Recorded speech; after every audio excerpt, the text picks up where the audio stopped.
Hello, good morning. तर आली बघा मी आता किचनमध्ये, कारण सकाळी उठल्याबरोबर अगोदर झाडून वगैरे काढून घेतलं की डब्याची तयारी करायला किचनमध्ये यावं लागतो. आणि सगळ्यात मोठा प्रश्न की आज डब्याला काय द्यायचं, तो सर्वांनाच पडत असेल. तर मुलं कोणत्या भाज्या खातात, कोणत्या नाही. मग त्यामुळे त्यांच्या आवडीनुसारच भाज्या दिल्या तर ते पोट भरून डबा पण संपवतात.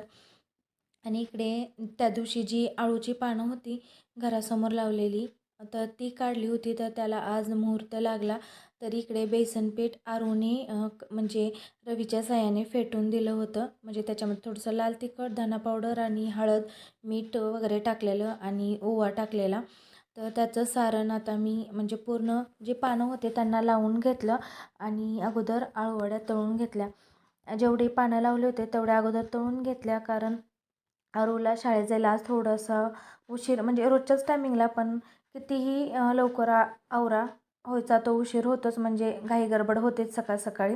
तर कणिक मळून ठेवलेली आणि जे लाटणं होतं त्याच्यावरती पाणी पडल्यामुळे ते पुसून घेतलं अगोदर.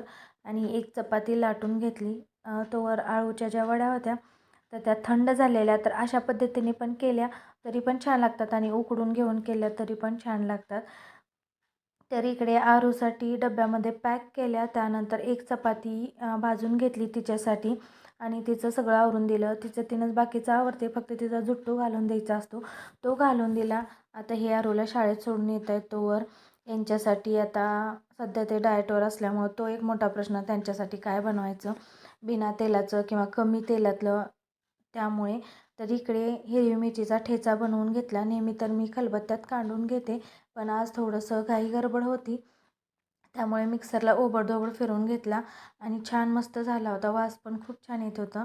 आणि इकडे जो म्हशीचा चीक असतो, जे आमचे दूधवाले भैया आहेत त्यांनी दिलेला, तर त्याचा आता मी त्याच्यामध्ये साखर टाकून छान असं मस्त खाव्यासारखं लागतं ते खायला, किंवा कुंदा टाईप, त्याप्रमाणे ते बनवून घेते.